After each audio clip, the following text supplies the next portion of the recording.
الحمد لله نحمده ونستعينه ونستغفره ونعوذ بالله من شرور انفسنا ومن سيئات اعمالنا من يهد الله فلا مضل له ومن يضلل فلا هادي له واشهد ان لا اله الا الله وحده لا شريك له واشهد ان محمدا عبده ورسوله. اللهم صل على محمد وعلى اله اللهم صل على محمد وعلى اله وصحبه اجمعين. يا ايها الذين امنوا اتقوا الله حق تقاته ولا تموتن وانتم مسلمون. يا أيها الناس اتقوا ربكم الذي خلقكم من نفس واحدة وخلق منها زوجها وبث منهما رجالا كثيرا ونساء واتقوا الله الذي تساءلون به والأرحام إن الله كان عليكم رقيبا. يا أيها الذين آمنوا اتقوا الله وقولوا قولا سديدا يصلح لكم أعمالكم ويغفر لكم ذنوبكم ومن يطع الله ورسوله فقد فاز فوزا عظيما. رب اشرح لي صدري ويسر لي أمري واحلل عقدة من لساني يفقهوا قولي. I wanted to preface this khutbah that I wanted to give by saying it's possible that during the Eid khutbah or the Eid prayer you may have heard a variation of the same topic, but I think it's so important that it deserves a reiteration of the same thing. And aside from that note, first of all, I want to congratulate every single person in this room for completing the month of Ramadan. For completing all 29 or 30 days of fasting, despite the heat, despite of everything else you have to do with your life.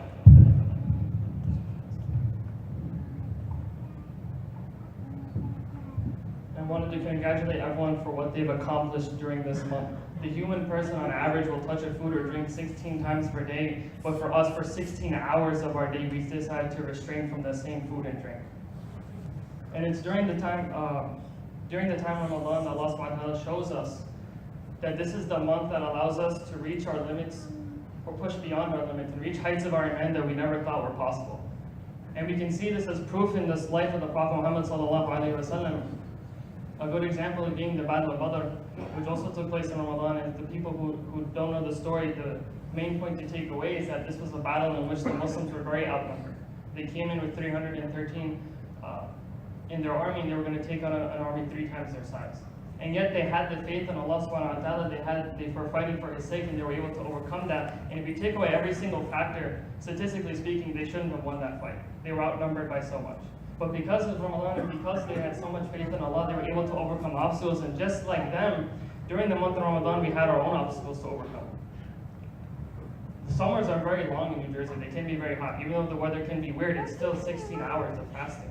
And if we take away the concept of Ramadan by itself, and I just told you, tomorrow I want you to wake up at 3 o'clock in the morning, eat your meal, and that's going to be it for the rest of the day until 8.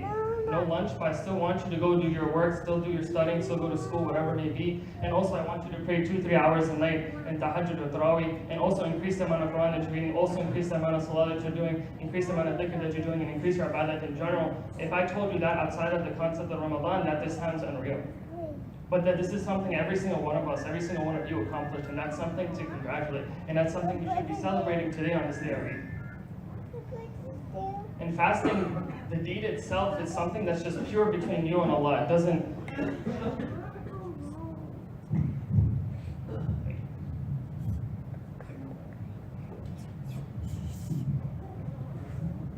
Fasting is a deed in which it's just between you and Allah. It's very easy for you to break that fast and nobody would be looking.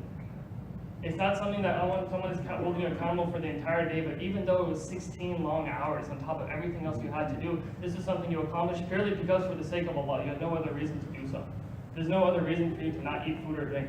Anyone else outside that's not a Muslim, they don't understand how we can do this fasting. This is something that you did, and this is something that's worth celebrating on this day of Eid. And Eid Day, like I said, it's a day to celebrate our accomplishments. It's also a day to give thankfulness to Allah subhanahu wa ta'ala, and to thank you the blessings that we received, and even the fact that we were able to make it through Ramadan and be able to witness such a beautiful month. When we think about what the purpose of Ramadan even is, why do we do this? Why do we have to fast for 30 days and do what we did for the last 30 days? Why do we increase our ibadah so much? And if you ask anybody, they'll give you a different answer for Ramadan.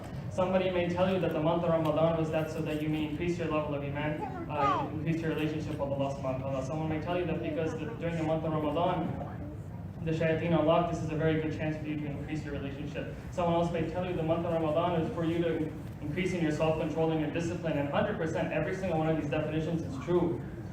But at the very bare, what it all boils down to, simply put, is that Ramadan was a month to make us better people. At its most fundamental level, that's what Ramadan was meant for us to do. And we hear it all the time that Ramadan just feels special. There's something unique about this month. Coming to the masjid so late at night, praying Tarawih, it feels very different than if you were to pray Isha any other day or pray Maghrib any other day. And driving home at night after Qiyam, or if you came to the masjid for Fajr, it feels so peaceful and it feels so calm, and there's a reason that the month of Ramadan feels so different and it feels so beautiful. And it's because by restricting the amount of food and the drink that we have, and by restricting the bodily needs that we need to have, it allows the spirit and the ruh to grow.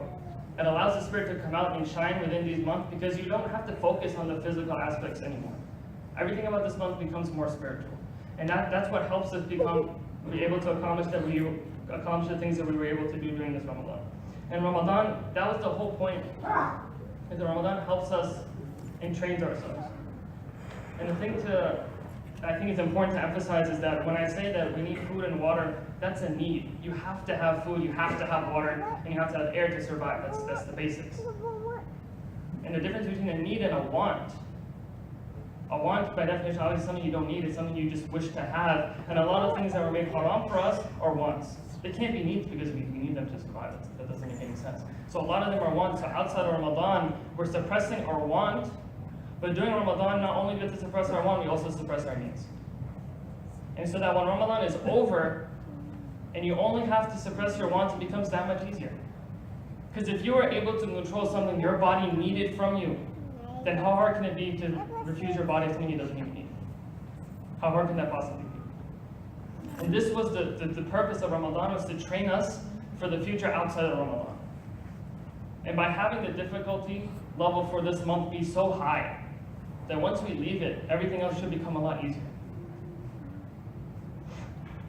Allah subhanahu wa ta'ala says in Surah Baqarah, ayah 185, at the very end of the ayah, يريد الله بكم اليسر ولا يريد بكم العسر ولتكملوا العدة ولتكبروا الله على ما هداكم ولعلكم تشكرون.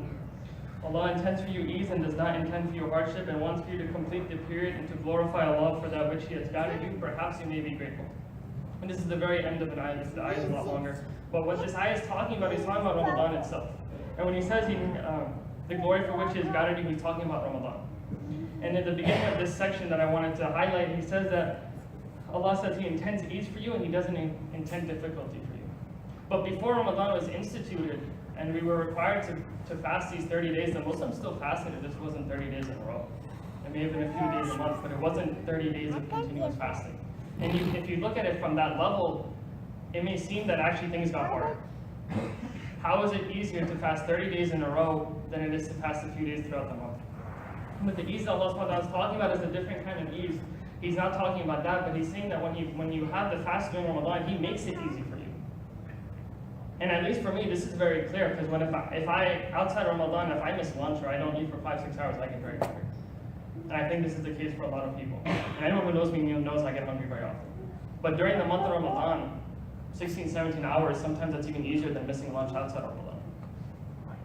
And this is the ease that Allah is talking about. And not only that, He's talking about the ease that comes after Ramadan. This goes back to the same point I said a few minutes ago about the needs and the wants. By making Ramadan so much more difficult for us on a physical level, He allows us to have the spiritual strength outside Ramadan to continue doing that. And the thing to note, the thing that I wanted to mention is that today is the day of Eid, like I said, is the day to celebrate. But why is Eid not a part of Ramadan? If it's a celebration of that month, why can't it be the last day of Ramadan? Why does it have to be the first day of Shawwal instead?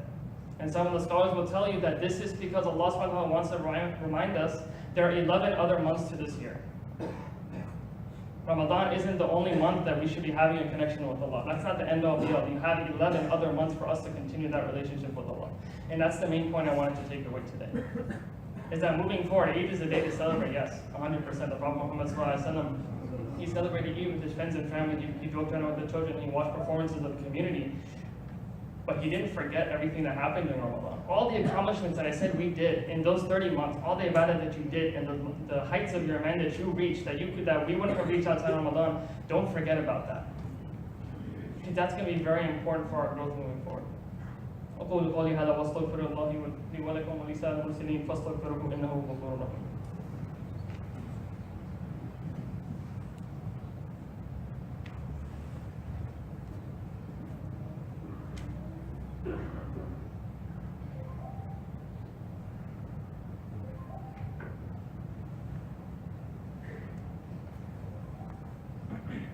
بسم الله والحمد لله والصلاة والسلام على رسول الله صلى الله عليه وسلم.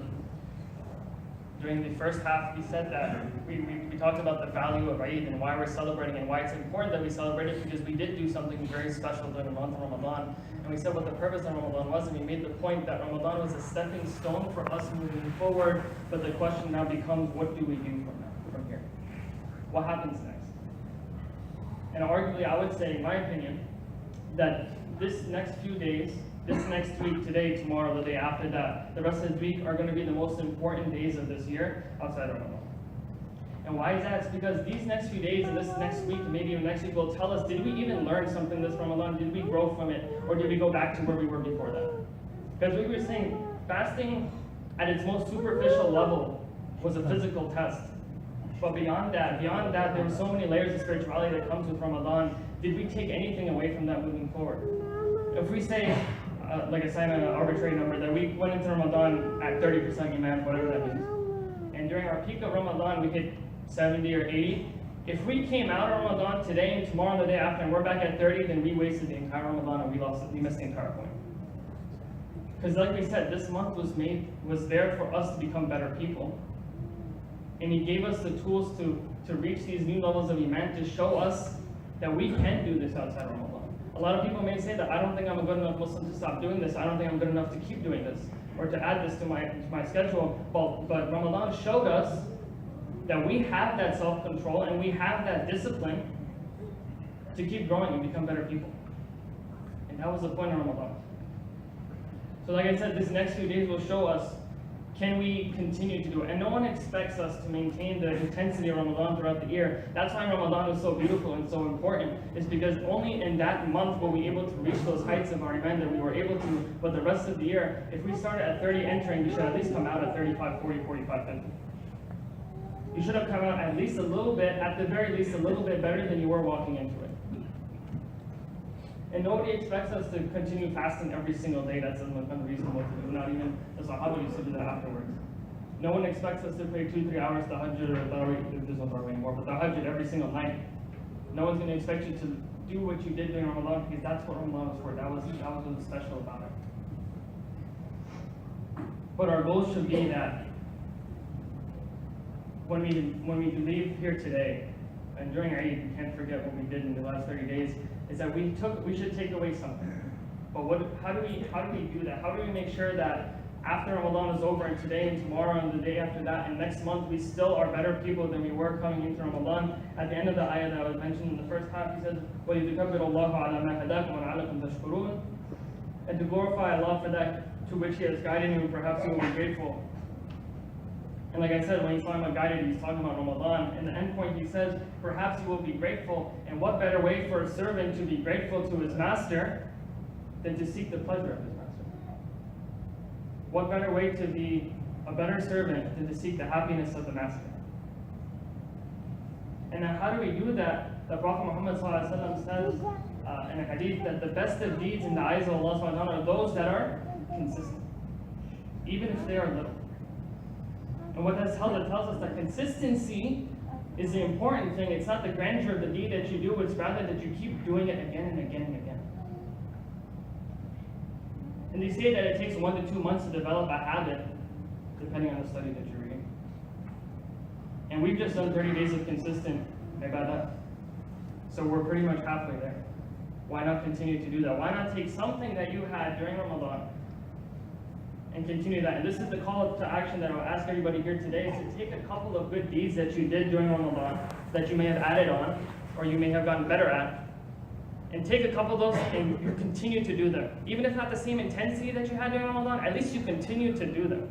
And take a couple of bad habits that you stopped during Ramadan, and then continue to stop doing them. Don't regress back. So for example, if you were a person who got angered easily, and during the month of Ramadan, you tried to suppress that because you realize that this may harm your fasting and the reward that you're going to get, just because Ramadan is over doesn't mean you can go back to who you were before that. Take what you learned from this Ramadan and continue to do that. Because Ramadan may be over, but Allah is forever. And our duty to Him will stay as long as we're alive. Even on this day of Eid, despite how much we want to celebrate, and we should celebrate, you can't forget how much we've actually accomplished and what we did learn during this month of Ramadan. And I want to make the point that if some of us made goals during this Ramadan, and if you didn't, I recommend next Ramadan you do make a goal for yourself of what you want to accomplish during that month. But let's say we wanted to finish the Quran for the month. That's a very common goal for all of us. You want to read the Quran at least one time during the month, which would be about a juz a day. Let's say for some reason you fell behind, one reason or another you fell behind. That's not a big deal. Don't stop trying to reach that goal just because Ramadan is over.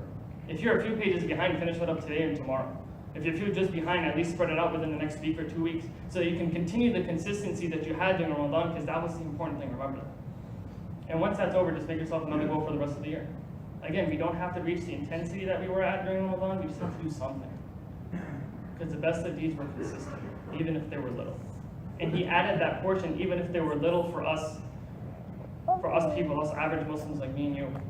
Well, you guys were probably better than I am.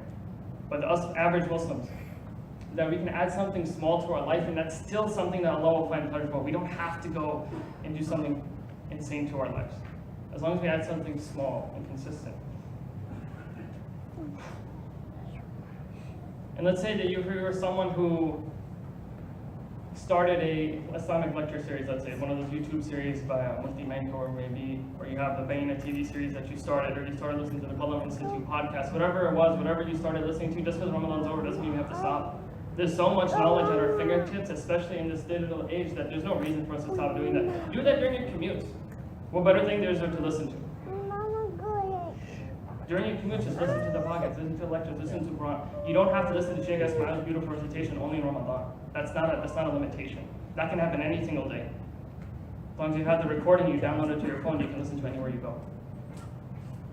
And it doesn't even have to be something as big as that. You can just do something small. Let's say if you're someone who commutes to work, on the way back from home, stop by the masjid to pray Maghrib, if that's where the time is. Every single day, make that your goal. On the way home, I'm going to stop by and pray Asr or Maghrib, depending on, I guess, when you come out and what time it is. And the beautiful thing about consistency is that Allah subhanahu wa ta'ala says that, it says in a hadith, that when a person is doing something good, consistent, they keep doing that good deed, even should there be a circumstance where they didn't do it for some reason out of their control, it's still written as if they did that good deed. What does that mean? So let's say, take the example, you were praying at the masjid praying Maghrib at the masjid after Ramadan. So let's say that you tried to do that every single day, but one day you had a flat tire, or one day the traffic was so much you just managed to miss Maghrib. That is just how it goes. Even though you missed it, Allah is going to write down that you prayed that Maghrib. Because you were so consistent and you had the intention to continue that consistency, it didn't matter to Him that you made it or not. That wasn't important to Allah subhanahu wa ta'ala. What was important is that you wanted to do it. And like I said, we were 30 days consistent, or 29 days consistent, depending on when you started. It should be easy for us to take something and continue to do it. That shouldn't be something that's very trivial to do. And this level of mercy of Allah that He's saying that even if you don't do it, it doesn't really matter to me. That's the mercy of Allah subhanahu wa ta'ala, and that doesn't just stick with Ramadan. He didn't, this hadith isn't specific to Ramadan. This is a year-long thing. So the mercy of Allah extends to the entirety of the year. And remember, like we said, Eid was made on this day because He wants to remind us there are 11 other months. Ramadan was not the end-all be-all. This wasn't the time that we had to stop. We want to make sure that we came out as better people than we were before. And if there was one thing to summarize the last 15 or 20 minutes that I've been talking, is that this phrase, let's make sure we are better people leaving Ramadan than we were entering it, that would summarize all of it. All of everything I said can be summarized into that one phrase. And like I said, Eid is a day to celebrate. We did do a lot. You guys did so much ibadah, even if you didn't reach the level that you wanted to do, compared to any other day outside Ramadan, this was a lot. And it's something to celebrate, because that's what Eid is for. And it's also a day to be thankful, and it's a day to appreciate the accomplishments we had and that we had the Ramadan in the first place. But let's not make Eid the day that we regress back to who we were. Let's not make Eid the day where we wasted all the good deeds that we did during Ramadan. Let's not make it that even though we want to go see our families and friends, we're not going to miss Asr, we're not going to miss Maghrib, we're not going to miss Isha. You can still make that dedication. It's very easy to do 10 minutes of Quran right before you go to sleep, or 5 minutes of Quran. Find a dua that you learned during Ramadan or you didn't learn yet, and you want to do it when you wake up, when you go to sleep, when you leave the house, whatever it may be, implement it into your life. It's a very easy, small thing to do. And that was the beauty of this, is that even if it's small, as long as it's consistent, then Allah will love it. The Prophet Muhammad said on the day of Eid, the righteous people will be greeted by the angels and given glad tidings that their fast has been accepted. And that's the kind of group, that's the group of people that we wanted to be here today. So I pray that Allah subhanahu wa ta'ala accepts our efforts during this past month of Ramadan, and I pray that He allows us to continue to grow even outside of Ramadan. I pray that Allah subhanahu wa ta'ala gives us the opportunity to see the next Ramadan. And I pray that Allah subhanahu wa ta'ala forgives all those who may have passed away during the month of Ramadan and grant them the status of Jannat al-Firdaus. I pray that we become the people who the angels give their glad tidings to. I pray that Allah subhanahu wa ta'ala makes us the people that He's pleased with. I pray that Allah subhanahu wa ta'ala makes this Eid and the next Eid and the one after that one that's joyous and happy for all the Muslim community. I pray that Allah subhanahu wa ta'ala keeps us on the straight path and protects us from the hellfire and gives us entrance into Jannah. And I pray that Allah subhanahu wa ta'ala forgives us of our shortcomings and of the times we forgot to be grateful. And lastly, I pray that Allah subhanahu wa ta'ala raises us in all our ranks in His eyes. وقولوا عباد الله إن الله يأمر بالعباد والإحسان وإيتاء ذي القربى وينهى عن الفحشاء والمنكر والبغي يعظكم لعلكم تذكرون اذكروا الله يذكركم واشكروه يزدكم واتقوا يجعل لكم مخرجا وأقيموا الصلاة.